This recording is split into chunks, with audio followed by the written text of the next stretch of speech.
अखण्डमण्डलाकारं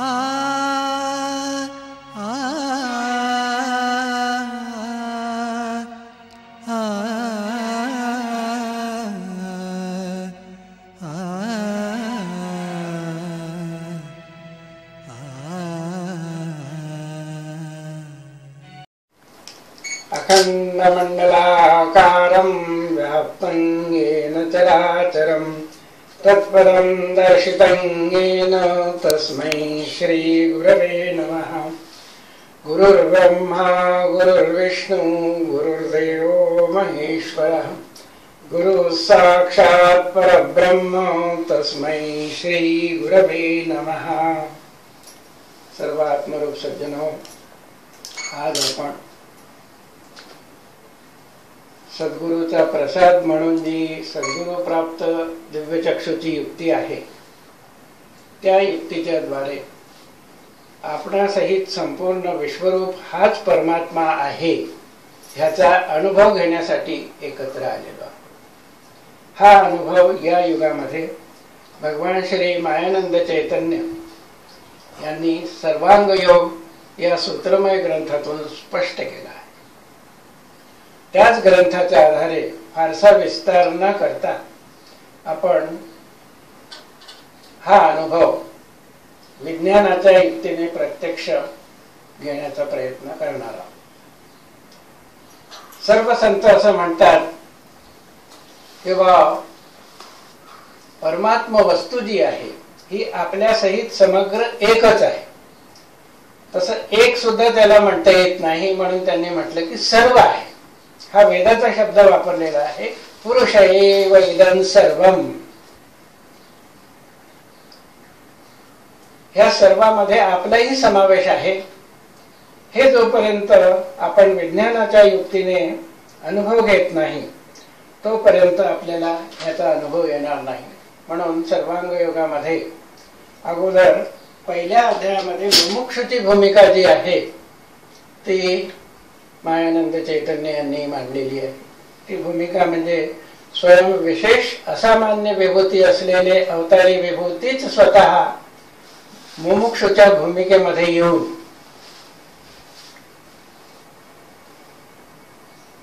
सद्गुरू समोर आपल्या अंतःकरणाची जी काही स्थिती आहे ती सांगत आहे. म्हणून सर्वांग योगाचा पहिला अध्याय आहे, याला मोक्षेच्छा दर्शन योग असं म्हटलेलं आहे. त्याची सुरुवात अशी होते, श्री गुरु के पदों को है मेरा दंडोत प्रेम से, यही प्रेम रहे स्थायी, कृपा दृष्टि वही मिले. म्हणजे ही परंपरा प्राप्त युक्ती आहे. सद्गुरू प्राप्त असल्यामुळे त्या सद्गुरूला पूर्णपणे नमन करून किंवा आपल्या ज्ञानाचा अहंकार जो असतो तो पूर्ण समर्पित करून हा मुमुक्ष तत्वदर्शी सद्गुरू पुढे आलेला आहे. आणि तो आतापर्यंत आपण काय काय केलं ह्याचं निवेदन करतो तो अत्यंत प्रामाणिकपणे. मैंने श्रुति स्मृति शास्त्र पुराणादिक है पढ़े, यथा विधान कर्मों को उनके करके लखा. आता श्रुती म्हटल्यानंतर हे प्रचंड मोठं वाङ्मय आहे, ज्याच्यामध्ये 4 संहिता, ज्याला ऋग्वेद, यजुर्वेद, सामवेद, अथर्ववेद ह्या 4 संहिता, त्या संहिताला स्पष्ट करणारे ब्राह्मण ग्रंथ, त्याच्यानंतर आरण्यक, उपनिषद, भगवद्गीता, इतकंच नव्हे तर ह्या सर्व ग्रंथाचा अर्थ करण्याचा प्रयत्न करणारी जी षडांग आहेत त्याला षडदर्शन म्हणत नाही, षडांग म्हणतात. शिक्षा, कल्प, व्याकरण, निरुक्त छंद आणि ज्योतिष. इतकंच नव्हे तर शास्त्रही पडे.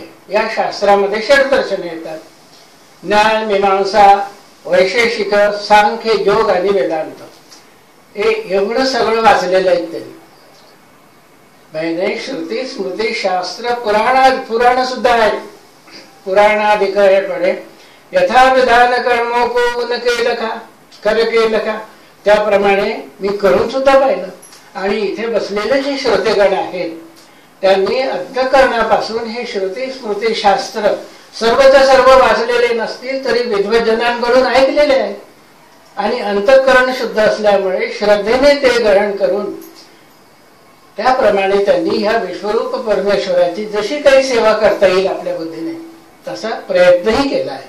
म्हणून यथाविधान कर्मो को उनके करके लखा. परंतु हा मुमुक्ष जो आहे तो विशेषच असल्यामुळे तो म्हणतो की तो भी चंचलता मेरे मन की मिटती नाही, समाधान नहीं स्थायी वो कैसे मुझको मिले. म्हणजे मला समाधान मिळत आहे, वारीमध्ये जातो, सत्संग होतो, देहभान विसरतो, समाधान होते, परंतु ते अखंड नाही राहत. इतकंच नाही तर सेवाभावाने मी लोकांची सेवा करतो, परंतु ते समाधान जे मला मिळतं आहे ते स्थायी पाहिजे, अखंड पाहिजे. सर्व संत म्हणतात की हे नामस्मरण आणि त्या नामस्मरणातून मिळणारा आनंद हा अखंड टिकला पाहिजे. समाधान नहीं स्थायी वो कैसे मुझको मिले, कहे तत्श्रुती वो क्या. तुकाराम महाराजांचा मगाशी आपण अभंग पाहिला. तत्वमसी विद्या ब्रह्मानंदी सांग. आता तत्वमसी विद्या म्हटलेलं आहे त्यांनी. म्हणजे ही ब्रह्मविद्या जी आहे ती तत्वम असी या एका महावाक्यामध्ये सूत्र रूपाने सांगितलेली आहे. परंतु हे शब्दच आहे, त्याचा शब्दशः अर्थ काय होईल. तत्वमसी या महावाक्यामध्ये 3 पद आहेत, तत्वम आणि असी. त्याचा शब्दार्थ काय होईल, ते तू आहेस. परंतु एवढ्याने काही बोध होत नाही आपल्याला की जे दिसतंय प्रचंड अखंड विश्व ते आपणच कसे आहोत याचा बोध होत नाही. म्हणून समर्थांनी सुद्धा सांगितलेलं आहे की बाबा हे एक महावाक्य, याला महावाक्य का म्हटलेलं आहे, कारण जगामध्ये निरनिराळी वाक्य असतील, वचने असतील, परंतु हे एकच वाक्य असं आहे की जे आपल्याला आपल्या मूळ प्रश्नाकडे वळवतं. जो जो मनुष्य या भूतलावर जन्माला आला त्याला समोर हे विश्व दिसत. दिसल्यानंतर हे काय आहे हा त्याचा प्रश्न आहे. दिसते हे काय आहे त्याविषयी अनेक श्रुती आहे. ऐकून ऐकूनच आपण मानतो आणि ऐकण्याच्या नादी लावून प्रत्यक्ष पाहण्याचं विसरून जातो. आणि म्हणून तत्वदर्शी याचं उत्तर देतात की बाबा जे तू पाहतो आहेस ते दुसरं तिसरं काही नसून तुझं स्वरूप आहे. परंतु हे जरी संत विभूतींनी सांगितलं तरी त्याचा अनुभव आम्हाला येत नाही. समर्थ रामदासही म्हणतात की हे महावाक्य जरी असलं आणि महावाक्य तुम्ही खूप त्याचे तासनतास अर्थ करत बसले तरी महावाक्याचा उपदेश भला परितयाचा जप नाही बोलिला, तेथे तो विचाराची केला पाहिजे सारखे. महावाक्य उपदेश सार परितयाचा घेतला पाहिजे विचार, त्याच्या जपे अंधकार न फिटे भ्रांतीचा. म्हणून आज आपण सर्वांग योगाच्या 2ऱ्या अध्यायामध्ये सांगितलेलं आहे की बाबा हे तत्वमसीचं रहस्य समजून घेण्यासाठी ही विज्ञानाची पद्धत आहे. विज्ञान म्हणजे प्रत्यक्ष अनुभव, ज्याला साक्षात्कारही म्हटलेला आहे. यही विज्ञान की रीती साक्षात्कार स्वरूप का इसी का बोध होने से दृढ निश्चय मिले. म्हणजे आज जे ऐकून ऐकून आम्ही मानतो आणि श्रद्धा ठेवतो, परंतु प्रत्यक्ष अनुभवानंतर त्याची विज्ञानाची युक्ती माहीत झाल्यानंतर प्रत्यक्ष निश्चयात्मक होईल. यही विज्ञान की रीति साक्षात्कार स्वरूप का इसी का बोध होने से दृढ़ निश्चय मिले. जड़ चैतन्य की ग्रंथि छूटने का सुमार्ग ये बतासे अपने आगे रखना भूलना नाही. म्हणजे वेदापासून जरी सुरुवात केली तरी आपल्याला हेच अधिष्ठान आपलं निजरूप समजून घेण्यासाठी वेदापासून ते सर्व तत्वदर्शन ठेवलेले दिसेल. उदाहरणादाखल म्हणून सांगतो की वेदामध्येही मंत्र आहेत, मधुसूक्त आहेत, त्याच्यामध्ये या शर्करेचाच उल्लेख आहे की संपूर्ण विश्व जे आहे या विश्वाचं मूळ शर्कर आहे. आणि म्हणून जीविताचं मूळ जे आहे मानव जीवनाचं ह्याचं अधिष्ठान देखील शर्करच आहे. आता डॉक्टर लोक याचा डिटेल ते जाणतात, त्यांना काही डिटेल्स आणखी समजावून सांगायची गोष्ट आवश्यकता नाही. शर्करा सिकता आश्मान औषधयो विरुद्धस्तुना अभ्राणी विद्युतो वर्षम उच्चिष्टे संसिता. सर्व संतांनी मात्र याचा सरळ उल्लेख केला की वो साखर हे अधिष्ठान म्हणून ठेवलेलं आहे. हे कसं अधिष्ठान आहे, विश्वात्मक हा विठ्ठल असल्यामुळे त्याच्यामध्ये अभेद दर्शन ज्ञानम भेदाभेद ब्रह्म अमंगल. आणि म्हणून सर्वही धर्माला हे अधिष्ठान जे आहे विश्वात्मक अधिष्ठान हे मान्य करावंच लागणार आहे. म्हणून कोणत्याही धर्माच्या मंदिरामध्ये जा, प्रसाद म्हणून तुम्हाला शर्कराच देण्यात येते. चिवडा कोणी प्रसाद म्हणून देत नाही. ह्याचंही कारण हेच आहे की मूळ जे आहे या विश्वाचं आणि जीवसृष्टीचं मूळच शर्करा आहे. म्हणून शर्करा हे अधिष्ठान ठेवलेलं आहे. याविषयी आणखी काही संशोधन करायचं असेल तर मायानंदांचे ग्रंथ जे आहेत ते आपण अभ्यासले तर आपलं समाधान होईल. परंतु विज्ञानाच्या रीतीमध्ये वस्तू समोर ठेवणं आवश्यक असतं आणि वस्तू समोर ठेवल्यानंतर त्याची एक प्रायोगिक पद्धत असते विशेषतः. म्हणून त्याला साक्षात्कार म्हणतात.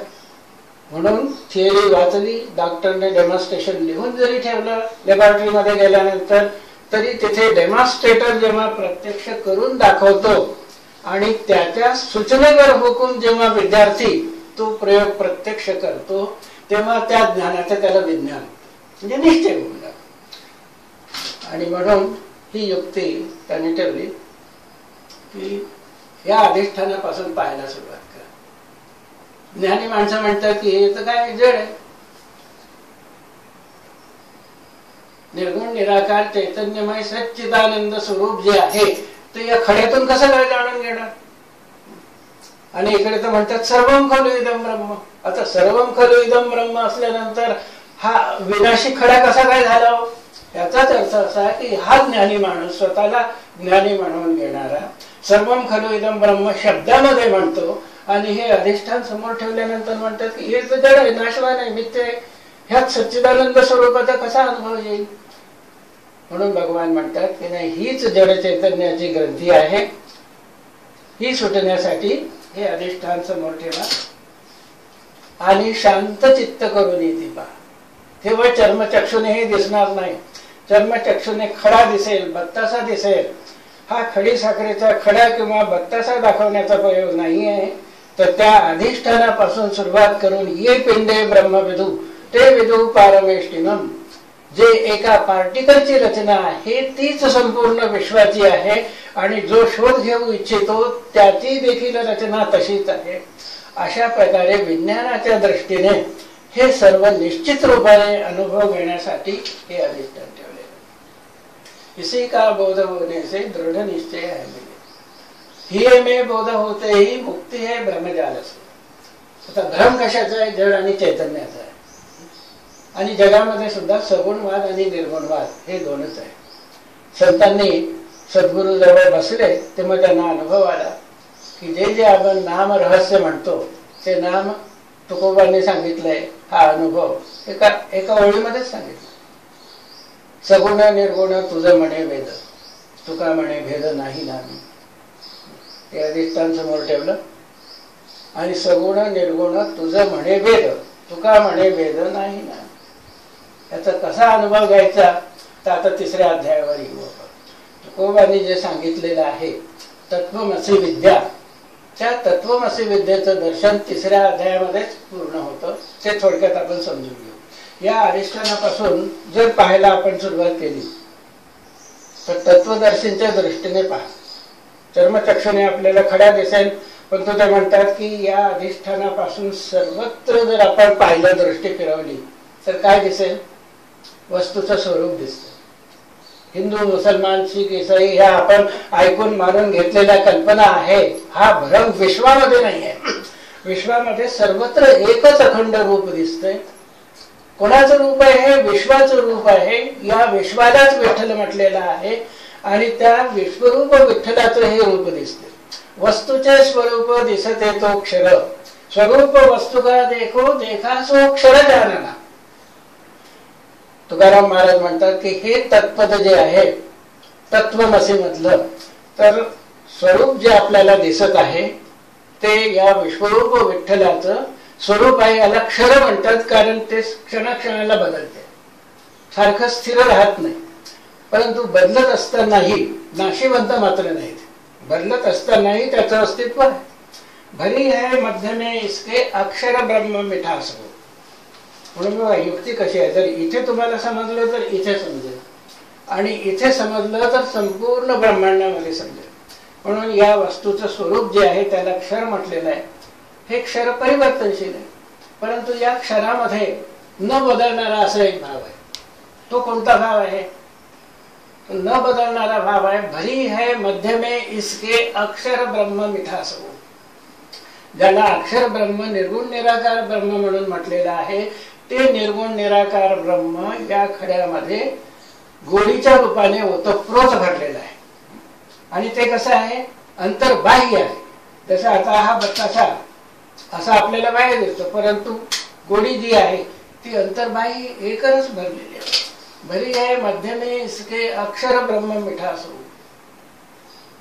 नाम शक्कर जो है वो पुरुषोत्तम भाव है.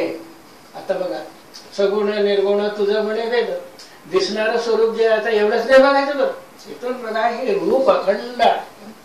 ह्या रूपाला सगुण साकार म्हटलेलं आहे. आणि या रूपामध्ये ओतप्रोत गोडी भरलेली आहे. ती गोडी म्हणजे फक्त जिनेची गोडी नाहीये, ते प्रियत्व रूपाने. म्हणून त्याचं वर्णन कसं केलेलं आहे? निर्गुण निराकार ब्रह्माचं वर्णन केलेलं आहे. अस्ति भाती प्रियत्व रूप गोडी, की ते अस्ति कधीही त्याचा अभाव तुम्ही करू शकत नाही, कधीही त्याचा विनाश होऊ शकत नाही. मग लक्षात येतं की एक पार्टिकल देखील आपण या विश्वात निर्माण करू शकत नाही किंवा नष्ट करू शकत नाही. अशी ही गोडी आहे. तीच प्रकाशमान असल्यामुळे आपल्याला भासते आणि तीच सर्वत्र प्रिय आहे. तर ही अस्तिभाती प्रियत्व रूप गोडी बुद्धीच्या नेत्रांना दिसली. बुद्धीने निश्चय केला की नाही, गोडी याच्यामध्ये ओतप्रोत आहे. आता या वस्तूचं खरं स्वरूप म्हणजे त्याचा आकार की गोडी, दोन भाव झाले. पुढे आणखी आपल्याला तिसऱ्या अध्यायामध्ये आणखी स्पष्ट करतात की इंद्रियों से दिखता है क्षरसो तत् है का. इंद्रिय किती आहेत आपल्या जवळ? 5 ज्ञानेंद्रिय आणि मन. 5 ज्ञानेंद्रिय आणि मनाने हे दिसणारं जे स्वरूप आहे विश्वाचं, ते अखंड मंडलाकार गतीने फिरत आहे सगळं. त्याच्यामध्ये शब्द स्पर्श रूप रस गंध सत्व रजतम हे 8ही भाव चक्राकार गतीने फिरत असलेले दिसतात. त्याला तत्पद म्हणतात. तत्वमसी विद्येमधलं हे तत्पद स्पष्ट झालं. आता तोंडपद काय आहे? तोंडपद अक्षर आहे. आणि ह्याच्यामध्ये जिथे अस्तिभाती प्रियत्व आहे ते इथे सीमित आहे का? इथे अस्ति आहे की नाही?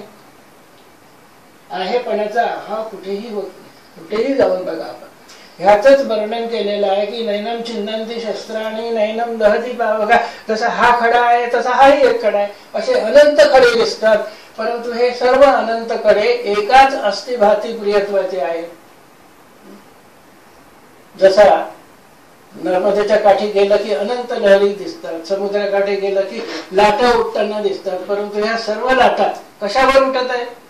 समुद्रावर उठत. तशा ह्या मी म्हणणाऱ्या अनंत जीववृत्ती ज्या आहेत, ह्या वृत्ती अस्तिभाती प्रियत्व जो निर्गुण निराकार आहे त्याच्यावर आहे. तो इंद्रियों से दिखता है क्षरसो तत् है का. तुमसे अक्षर को जाना. तुम पद जे आहे ते तू आहेस. आता ते कसं काय की आता ह्याच्यामध्ये जी गोडी आहे ती गोडी आणि एका कणातली गोडी एकच आहे की वेगवेगळी आहे? तसंच आता हा एवढा मोठा आपल्याला आकार दिसतो सगुणच आकार, ह्याच्यामध्ये ओतप्रोत भरलेलं जे निर्गुण निराकार परब्रह्म आहे ते कधी नेत्रांनी दिसेल का आपल्याला? नाही दिसणार. परंतु बुद्धीचे नेत्र जर प्रकाशित झाले तर त्याचा निश्चय करता येईल. म्हणून आता बुद्धीच्या नेत्रांनी पाहिलं, तुमचे अक्षर को जाना. आम्हाला आमच्या अक्षर भावाचा जो श्रेष्ठ अविनाशी भाव आहे त्याचा अनुभव आला सद्गुरूने आमची बुद्धी प्रकाशित केल्यामुळे, की बाबा इथे तुझं अविनाशी स्वरूप जे आहे ते कसं पाहायचं. तर या अधिष्ठानापासून जर सुरुवात केली तर अस्तिभाचे प्रियत्वाने. जसं आता इथे आपल्याला दोन भाव दिसले, त्याचा आकार दिसला खड्याचा आणि गोडी दिसली. आता वस्तूचं वास्तविक स्वरूप काय? काही लोक म्हणतात सगुण साकार आहे आणि काही लोक म्हणतात निर्गुण निराकार आहे. आता सद्गुरू म्हणतात की बाबा प्रत्यक्ष अनुभव घ्या ना. जर या वस्तूचं अंतिम स्वरूप सगुण साकारच असेल तर केवळ खड्याला तुम्ही साकार म्हणू शकता का? नाही. किती खडे आहेत तिथे, अनंत आकार प्रकार दिसतात. मग केवळ आकार म्हणजे साखर हवे का? आकार म्हणजेही साखर नाही. तसंच केवळ प्रियत्व म्हणजे साखर का? त्याला निर्गुण निराकार का म्हटलेलं आहे? कारण इंद्रियातीत आहे. मन आणि इंद्रियांनी आपल्याला हे बदलणारं स्वरूप अनुभव घेणारे म्हणतात की या वस्तूचं अंतिम स्वरूप जे आहे ते निर्गुण निराकार आहे. आणि केवळ इंद्रिय आणि मनाच्या द्वारे पाहणारे जे शास्त्रज्ञ आहेत ते म्हणतात की या विश्वाचं अंतिम स्वरूप जे आहे ते सगुण साकार आहे. परंतु हा वाद जो आहे हा सद्गुरूच्या सुप्रीम कोर्टात असतो. सगुण निर्गुण तुझं म्हणे वेद. तुकाराम महाराज समजावून सांगतात की वेद म्हणजे हे जाणणारे जे आहे, शास्त्रज्ञ देखील जाणणारेच आहेत या विश्वाला. आणि आमचे अध्यात्मशास्त्रज्ञ जे आहेत, अध्यात्मवादी लोक, तेही याच विश्वाला जाणण्याचा प्रयत्न करत आहेत. परंतु तुकाराम महाराज म्हणतात की हे जाणणारे जे आहेत ते दोन वादामध्ये फसलेले आहेत. एकाचा निर्गुण निराकार वाद आहे, दुसऱ्याचा सगुण साकार वाद आहे. परंतु प्रत्यक्ष अनुभव, तुकाराम महाराज म्हणतात की अनुभवे आले अंगा तेची जगा देसत. हे मी जगाला हे नाही देणार की माझा परमात्मा सगुण साकारच आहे म्हणून, किंवा जगाला मी हे नाही सांगत बसणार की माझा परमात्मा निर्गुण निराकार. अनुभवाने काय अंग आले? अधिष्ठानात ठेवलेली शर्करा जी आहे त्याचं अंतिम स्वरूप जे आहे ते केवळ आकार आहे की केवळ गोडी आहे? प्रबोधन कालामध्ये आपणच दोन भाव केलेले. पंच ज्ञानेंद्रियांनी मनाच्या दृष्टीने पाहिलं त्यालाच तर सगुण साकार म्हटलं. परंतु जे इंद्रियाने मनाने दिसत नाही त्याच्या पलीकडे जो सूक्ष्म भाव आहे, अस्थिभाती प्रियत्वरूप, तो सद्गुरूने प्रकाशित केल्यानंतर आम्हाला दिसू लागला, निर्गुण निराकार भाव. परंतु केवळ गोडी हा भाव, निर्गुण निराकार भाव साकारापेक्षा कितीही श्रेष्ठ असला तरी हे सापेक्ष भाव आहे, रिलेटिव्हिटी आहे. ह्या दोन्हीचे अधिष्ठान वस्तू आहे. म्हणून तुकाराम महाराज म्हणतात सगुण निर्गुण तुझं म्हणे भेद. कशाला भांडतं रे बाबा? तुका म्हणे भेद नाही ना मी. अरे याचं नाव ठेवा. इथे आपण व्यवहारासाठी नाव ठेवलं शर्करा. शर्करा या नावाचा उच्चार करताच आपल्याला कशाचा बोध झाला? वस्तुबोध झाला. मग आकार आणू की गोडी आणू असं म्हणतं का? व्यवहारामध्ये देखील त्यांनी सांगितलं की नामाचाच व्यवहार होतो आहे. दुकानात जाऊन तुम्ही म्हणा की माझ्याकडे अमुक अमुक आकार पाठवून द्या, काय होतं का? किंवा निर्गुण निराकारवादी असला तर म्हणे आमच्याकडे गोडी पाठवून द्या, अविनाशी आहे. प्रश्न पडेल दुकानदाराला, कोणती गोडी पाठव बाबा? कशात गोडी नाही? तुका कांदा मुळा भाजी मीठ मिरची सर्वांमध्ये ओतप्रोत गोडी भरलेली, कोणती गोडी पाठवू? म्हणून नामाचा उच्चार केल्याशिवाय तुम्हाला वस्तुबोध होणार नाही. म्हणून तुकाराम महाराज म्हणतात की अरे तू हरी हरी हरी विठ्ठल विठ्ठल म्हणतो, पण हे नाव कोणाचं आहे ते तर जरा जाणून घे की हे जे विठ्ठल ज्याला म्हणतो तो हा विश्वरूप विठ्ठल प्रत्यक्ष समोर उभा आहे. परंतु आतापर्यंत निश्चित मात्र झाला नव्हता, तो आता या सद्गुरूच्या अनुभवाने. आणि आता काय म्हणतो तुका म्हणे भेद नाही ना मी. आता अभेद दर्शनम झालं. इथून पाहिलं आम्ही की इथे लक्षात आलं की इथे शर्करा हे नाव ठेवलं, परंतु नाव कुठे नाही हो, व्यवहारासाठी नाव आहे. आता आणखी सर्वांग योग आपल्याला पुढे घेऊन जातो. तुकाराम महाराजही म्हणतात की तुका होऊन निराळा, त्रिपुटीपेक्षा निराळा होऊन मी बघतो, म्हणजे वस्तुरूप होऊन पाहतो. प्रबोधन काळामध्ये झालेले तत् आणि त्वम, त्वम म्हणजे अक्षरभाव आणि असी म्हणजे पुरुषोत्तम भाव. म्हणजे तत्त्वम असी ही वस्तू समजून घेण्यासाठी केलेल्या तीन कल्पना आहेत. नाम रूप आणि गोडी. रूप दिसणार, गोडी आतमध्ये आहे, परंतु दोन्हीला धारण करणारं नाम आहे. नाम श्रेष्ठ का म्हटलं? कारण नामामध्ये भेद नाही, सगुण की निर्गुण अशा सगुण आणि निर्गुण दोन्हीची एक वाक्यता नामामध्ये होते, म्हणून नाम हे श्रेष्ठ. आता नाम हे आपण व्यवहारासाठी ठेवलं, परंतु नाव ठेवण्याच्या अगोदरही वस्तू आहे.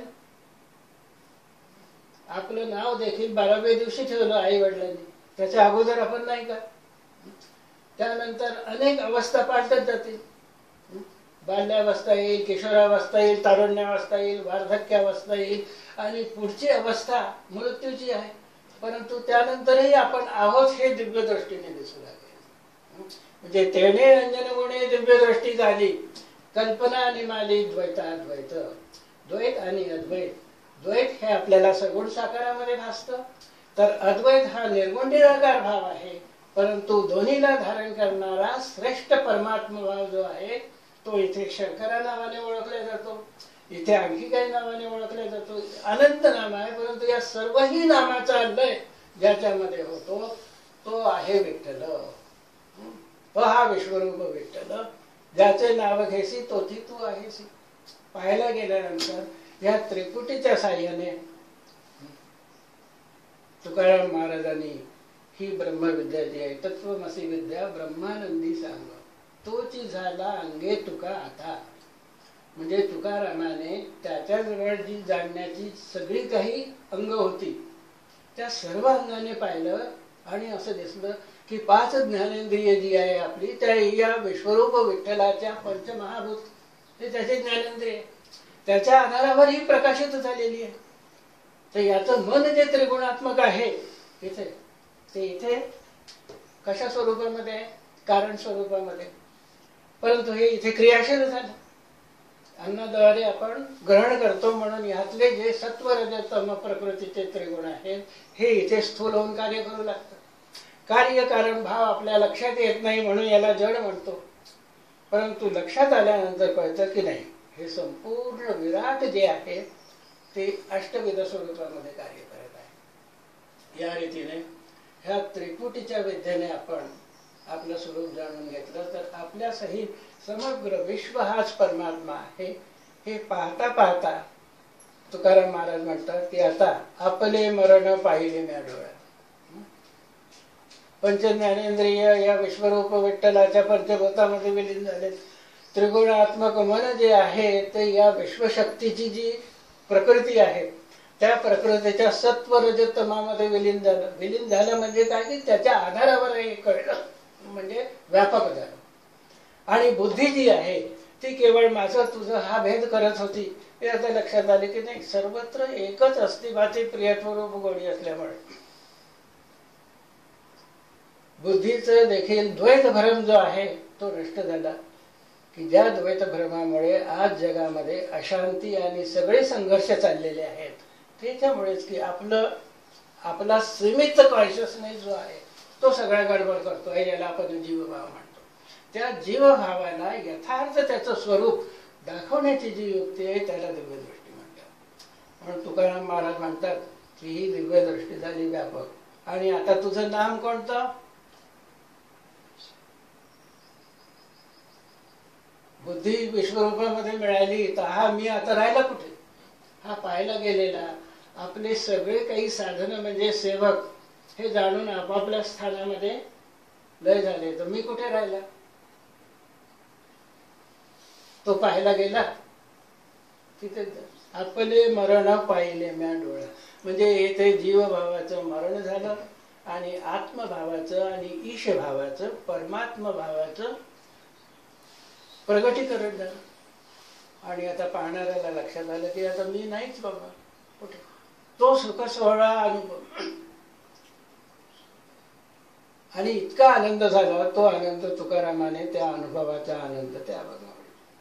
परंतु संतांना झालेला आनंद कोणत्या युक्तीच्या द्वारे झाला, ती गुरुखूण कोणती नेमकी, ही भगवान मायानंद चैतन्याने आपल्याला सर्वांग योग या ग्रंथातून दिलेली आहे. इथे सर्वांग योगाचा 3रा अध्याय संपलेला आहे. 3ऱ्या अध्यायामध्ये संपूर्ण विश्वरूप दर्शन जे आहे ते पूर्ण झालेलं आहे. त्या दिव्यदृष्टी या ग्रंथातही त्यांनी म्हटलेलं आहे की जो तीव्र अधिकारी असेल शोधक, त्याला आत्मस्वरूप जाणून तात्काळ निश्चय होईल. तात्काळची लाभ होतो, प्राणी संसारी सुटतो, संशय भगाची फिटतो जन्म मरणाचा. आता मंद अधिकाऱ्यासाठी त्याने पुन्हा ह्याच प्रयोगाचं विश्लेषण आणखी पुढे 4थ्या 5व्या 6व्या अध्यायातून केलेलं आहे. ते आपण पुढे बघू. ह्या अनुभवाच्या युक्तीने आपल्या लक्षात आलं असेल की तत्वमसी विद्या म्हणजे पुन्हा आता समिंग अप करतो मी. तत्पद म्हणजे हे एवढं, याच्या सहित आपणही आलो त्याच्यात, सुटले नाही. याला तत्पद म्हणतात, यालाच अक्षर विराट म्हटलेलं आहे, यालाच माया म्हटलेलं आहे. परंतु ही या विश्ववस्तूची प्रकृती स्वभाव आहे. वस्तू आणि तिचा स्वभाव वेगवेगळे असू शकत नाही. म्हणून मिथ्या आपण म्हणत होतो फक्त ऐकून, तो भ्रमेही गेला. तर हे तत्पद आहे. तर त्वम पद म्हणजे तू तू ज्याला म्हणतोस, मी मी मी म्हणत असणारा, हा आतमध्ये असलेला, हा इथे इथे इथे सर्वत्र अस्तिभाते प्रियत्वाने ओतप्रोत भरलेला जो आहे, हे त्वम पद आहे. हा एकाचा धागा आहे. आणि शेवटी हा एक धागा आणि त्या धाग्याचं आडवे उभे तानाबाना ज्याला म्हणतो त्याने झालेलं वस्त्र, ह्याचं अधिष्ठान काय आहे? कापूस आहे. तसे हे जे एवढं विश्ववस्त्र विणलेलं दिसतं, ते विश्ववस्त्र जे आहे ते विश्ववस्तूच्या अधिष्ठानावर आहे. धागा जो एकत्वाचा सर्वांना बांधणारा आहे, पाहिलं तर काय होईल? एक धागाच आहे. म्हणून जेव्हा हे आपले वेगवेगळे मणी आपण पाहायला गेलो, काय जाते की अरे एकच आहे. भ्रमामुळे आपण कुठे हिंदू मुसलमान शीख इसाई काय काय करत बसलो, हा भ्रम जाईल. आणि मग लक्षात येईल की आता सर्वांचा उपास्य देव एकच आहे. वेदामध्ये सुद्धा व्यासांनी असंच म्हटलेलं आहे की एकच देव ज्याला विश्वरूप परमात्मा म्हणतात, तो एकच वेद आहे.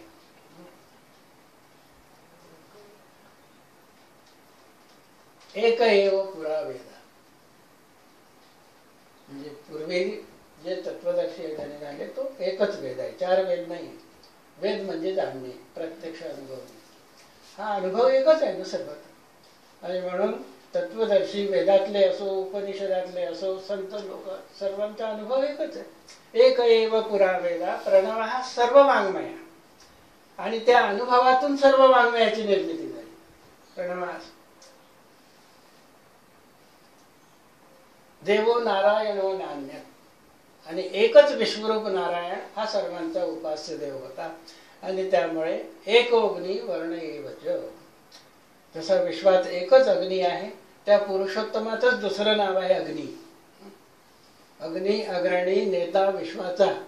त्या दृष्टीने देवो नारायणो नान्य एको अग्नी वर्ण एवच. आणि त्यामुळे वर्ण ही चार वगैरे काही नाही, ती एकच आहे.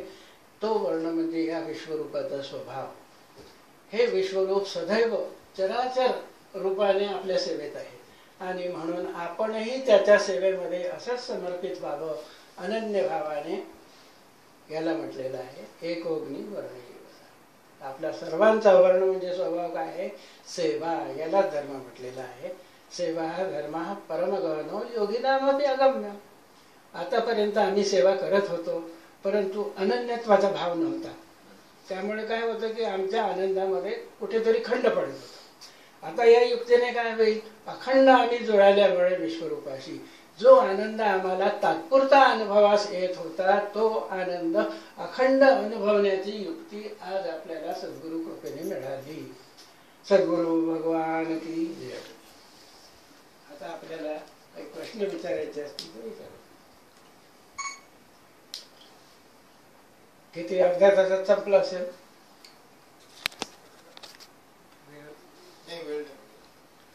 प्रश्न घ्या. रेकॉर्डिंग होऊन जाईल. याच्या अर्थाचा आणखीन एक अभंग आहे की विठ्ठल पाहावयासी गेला विठ्ठल होऊनीची आला. हो, अशा अर्थाचा एक अभंग आहे. हो, त्याचाही अर्थ आपण आता जे विश्लेषण केलं त्याच्याशी मिळता जुळताच आहे. तोच आहे अर्थ. कारण आपले मरण पाहावयास गेलो, परंतु ते पाहिलं. परंतु हे मरण कसं आहे? जीवभावाचं मरण आहे. म्हणजे हा जीव विठ्ठलाला पाहायला गेला, तो विठ्ठलच रूप होऊन गेला ना. जसा साखरेचा खडा समुद्राच्या तळाशी गेला,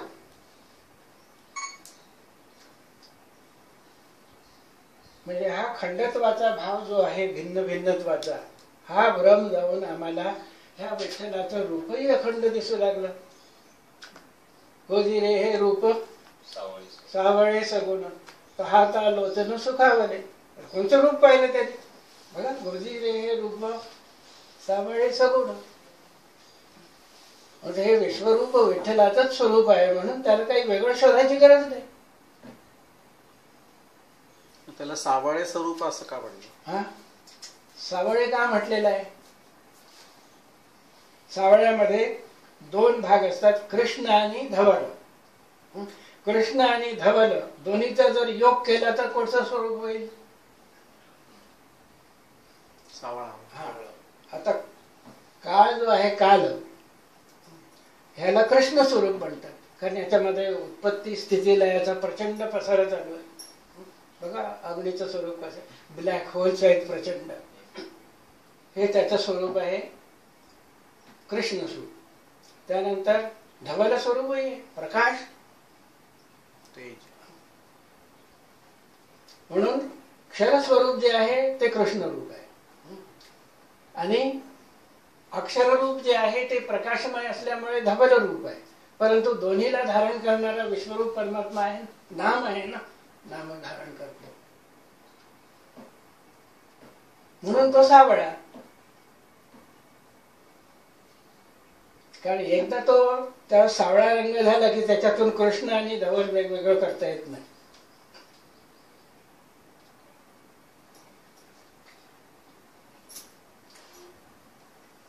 मग तत्वमसी विद्या आली लक्षात. तेची झाली अंगे तुका आता, म्हणजे तुका सर्वांगाने ज्या विश्वरूप अधिष्ठानामध्ये मिळाला.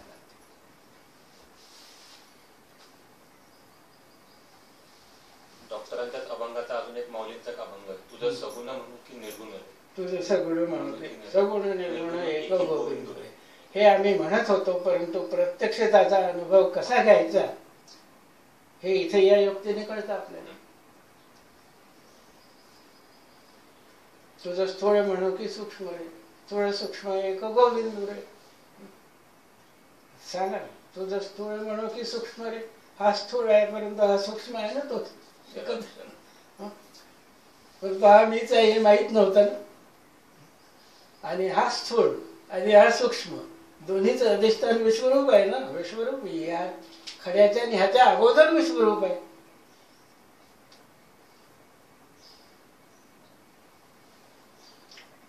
तर तेने अंजन गुणे दृष्टी झाली, कल्पना निमाली द्वैताच. द्वैत क्षरामध्ये भासतं, अद्वैत जे आहे ते अक्षराचा भाव आहे, परंतु नाम जे आहे ते द्वैताद्वैताच्या पलीकडे. द्वैत आणि अद्वैत द्वैताला धारण करणं. हा, म्हणून हा केवळ अद्वैतवाद नाही.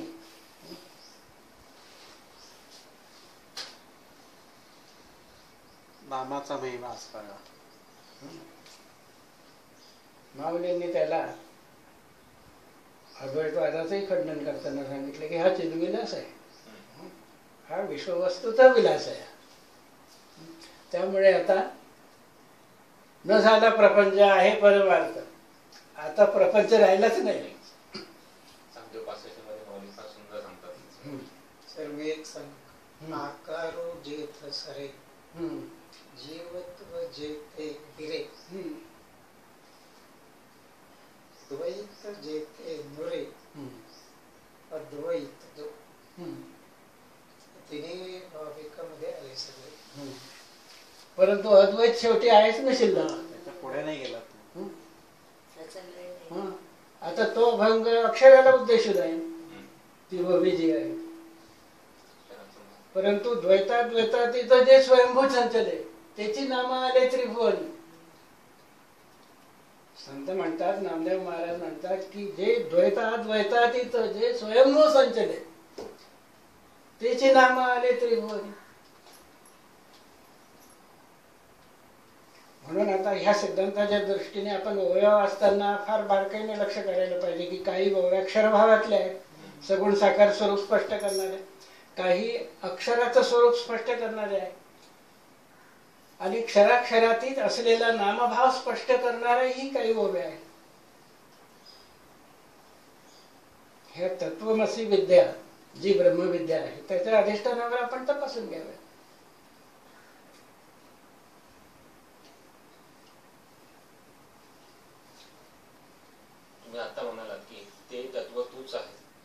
अनुभव येण्यासाठी काय साधना करायला पाहिजे?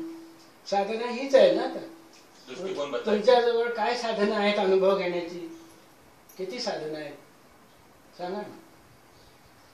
ज्याच्याद्वारे आपण ज्ञान मिळवतो आणि अनुभव घेतो हो. ती साधना ह्या जीवाला स्वयंभूच मिळालेली आहे ना. कोणती साधनं आहेत ती? ती साधनं आहेत पंचज्ञानेंद्रिय. नाही, ज्ञानाच्या दृष्टीने आपण विचार करतो तर ज्ञानेंद्रियाचा विचार. ज्ञानेंद्रियाला प्रकाशित करणारं मन आहे, मनाला प्रकाशित करणारी बुद्धी आहे, आणि ही या सर्वही साधनाद्वारे जाणणारा मी आहे. आता साधना करायचीच असेल तेच तर म्हणतात सद्गुरू की करा ना साधना. ह्या साधनांचा उपयोग करून त्या साधनाचं मूळ स्थान कुठे आहे ते बघा. ही साधना आहे. म्हणजे दिसणारं स्वयंभू रूप आहे तिथे पुन्हा डोळे बंद करून आणखी बसा, ही मनुष्यकृत साधना त्या ठिकाणी नाही. गोजिरे रूप आवडे सगळं. म्हणजे विठ्ठल जसा आहे तसाच पाहावा. पहावा विठ्ठल आणि त्यानंतर बोलावा विठ्ठल. आता आपल्या मनाचं काही घुसडून कीर्तन प्रवचनामध्ये दुसरं काही सांगू नको. हा सर्व विठ्ठल आहे हाच अनुभव तुझा, म्हणून बोलावा विठ्ठल. सांगा किती कीर्तनकार सांगतात की हाच विठ्ठल आहे म्हणून शब्दामध्ये.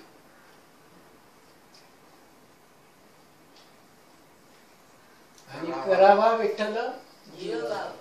तुम्ही साधना म्हटली ना, हीच सर्वात मोठी साधना आहे.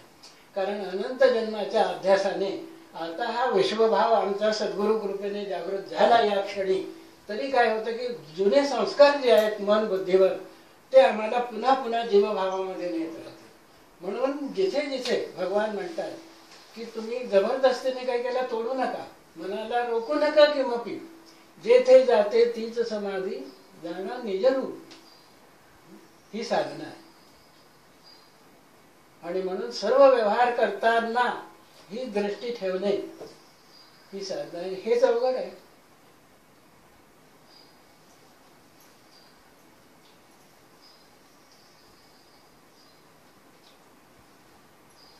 म्हणजे जे लावल्या जाते ती समाधी किंवा ते स्मरण ते खंडित होतं.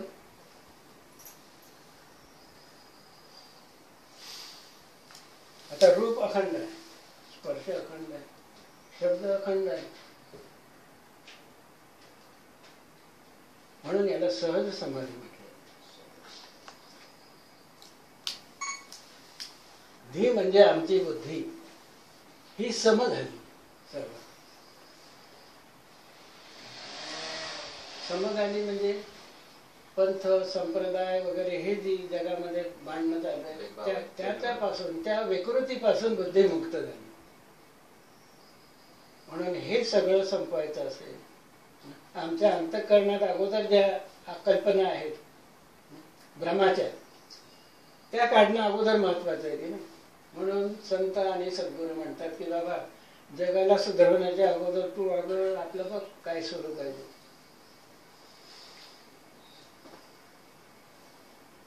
ही साधना या परमात्मा भावाने अगोदर आम्ही व्यवहार करतच होतो. तुम्ही आम्ही अनेक जन्माचे पुण्यही असल्यामुळेच आपण या विधेत या अधिष्ठानावर एकत्र राहतो. परंतु आता त्यांनी सांगितलं की ह्या भूमिका ज्या आहेत त्या तुम्हाला स्वतःच ट्रान्सफॉर्मेशन करून त्या अनुभवाव्या लागतील. ह्या भूमिका कशा आहेत की जाता हे श्रवण झालं, आता त्याचं मनन होईल. अगोदर मनन कशाचं होत होतं? आम्ही संतांच्या अभंगांचं मनन करत होतो, पुस्तकांचं मनन करत होतो. परंतु आता ज्या वस्तूचं आणि ज्या स्थितीचं ते शब्दात वर्णन आहे ती स्थिती किंवा ते अधिष्ठान वस्तू प्रत्यक्ष समोर आहे. म्हणजे आता फरक कसा पडेल? आता श्रवण होईल दर्शनयुक्त, मनन होईल दर्शनयुक्त. दर्शनयुक्त मननामध्ये मग एखाद्याचं मनन अपूर्ण असेल तेही लक्षात येईल.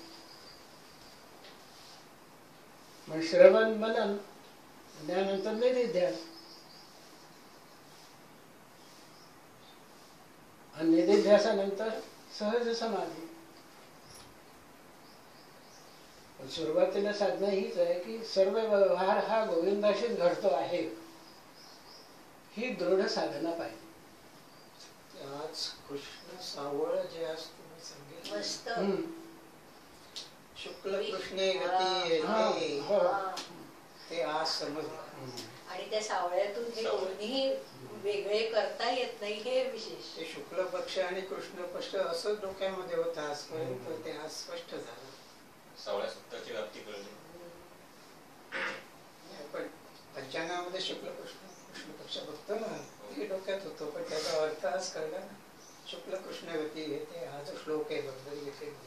म्हणून ते ओव्यांमध्ये म्हटलं ना, एक तरी उभी अनुभव म्हणजे नुसते वाचू नका, पाठ करू नका, तिचा अनुभव घेण्यासाठी हा प्रयत्न करा. आपण एकच ओवी आणि एकच अभंग अनुभवण्याचा प्रयत्न केला ना. रक्त श्वेत कृष्ण पीत प्रभा भिन्न. तर बघा, या दिव्य दृष्टीच्या आधारे त्याचा अर्थ कसा लागतो बघा. रक्त श्वेत कृष्ण पीत प्रभा भिन्न. आता रक्त श्वेत कृष्ण आणि पीत 4 वर्ण आहे. आता रक्त वर्ण हा रजोगुण, कृष्ण हा तमोगुण आणि श्वेत हा सत्वगुण. आणि तिन्ही जर मिक्स केले आपण, आणि प्रकृतीमध्येच आहे ना, तिन्ही एकाच ठिकाणी आहेत, म्हणजे ती साम्यावस्था. तर ती साम्यावस्था जी आहे ती पीतवर्ण आहे. त्याने धारण केलेला पितांबर आहे बरं तो, सावळ्याने धारण केलेला, त्याची प्रकृती आहे ती.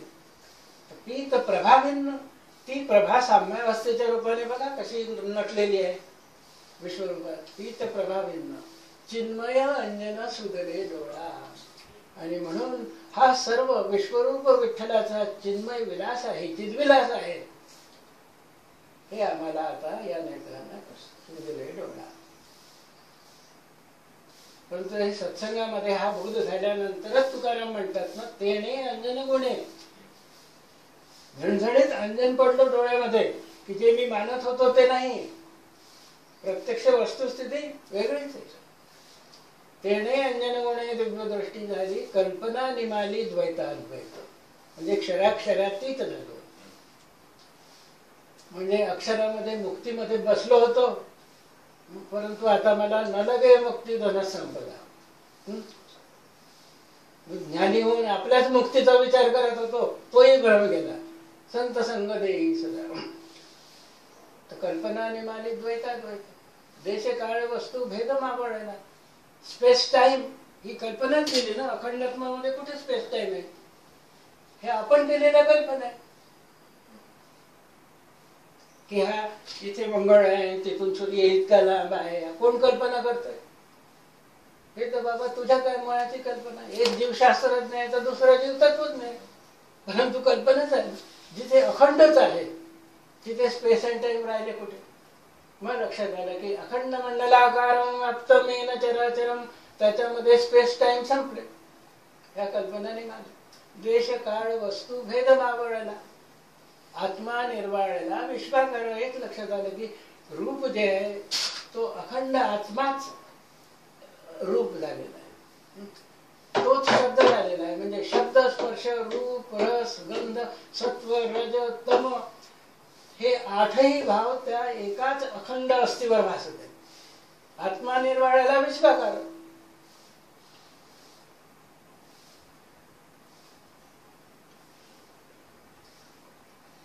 म्हणजे ज्या अनुभवाच्या अधिष्ठानावर संतांनी आपली अनुभूती शब्दात व्यक्त केली, ते अधिष्ठान नेमकं जगाच्या पुढे पुन्हा भगवान मायानंद चैतन्याने ठेवलं. आपल्या लक्षात येईल. त्यामुळे आता काय होईल आपल्याला? त्या अभंगांचे ओव्यांचे अर्थ अनुभवाच्या दृष्टीने स्पष्ट दिसू लागतो. देश काल कळलं ते वस्तू. वस्तू म्हणजे वेगवेगळे आपण धरतो ना. देश काळ वस्तू म्हणजे पदार्थ. पदार्थ बघा आता हिग्स बोसान ही वस्तूचाच भाग आहे ना तो, पण पदार्थ आहे तो. मग त्याच्यामध्ये स्पेस टाइम मध्ये भासतोय ना तो. किंवा गुरुत्वीय लहर आता शास्त्रज्ञ म्हणतात आम्हाला दिसली, आता दिसली, पण नव्हती का अगोदर? आणि ह्या अनंत लहरी दिव्य दृष्टीने पाहिल्याचं क्षणाक्षणाला उसळतच आहेत.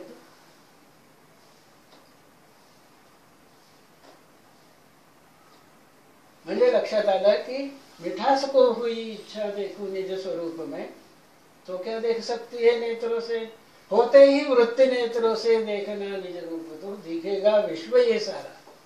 यही उसका स्वरूप है, म्हणजे आत्म्याचंच स्वरूप आहे. म्हणून संत म्हणतात की तो आत्मा आम्ही पाहिला या नेत्रांनी. आवडे हे रूप गुजिरे सगुण. किंवा डोळे तुम्ही घ्या रे सुख पहा पहा. विठोबाचे. तिथेही प्रयोगच सांगितलाय ना तुकाराम, घेई घेई माझे वाचे गोड नाम विठोबाचे. डोळे तुम्ही घ्या रे सुख पहा विठोबाचे रूप. तुम्ही आहे का रे कान माझ्या विठोबाचे गुण. आपण काय की 4 वारकरी आपले टाळ कुठे बसले तेवढ्यालाच भजन म्हणतो, परंतु भजन अखंड चाललेलं आहे. पशु पक्षी अखंड गात आहेत, नद्या गात आहेत मंजूळ, हे विठोबाचं भजन चाललेलं आहे. तुम्ही आहे का रे कान माझ्या विठोबाचे गुण. मना येथे धाव घेई राही विठोबाचे ठाई. व्यापकत्व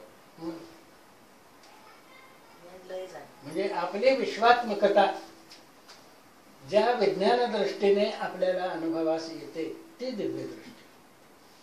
आणि त्याची साधनं काय, साधना काय आहे त्याची, की स्वयंभू जी साधनं जीवाला परमेश्वराने दिलेली आहे ती साधनच त्या अनुभवासाठी आहे. म्हणून अधिष्ठान ठेवून आपला परिचय पुन्हा पुन्हा करून घेणे आपल्या विश्वात्मकतेचा हीच साधन आहे.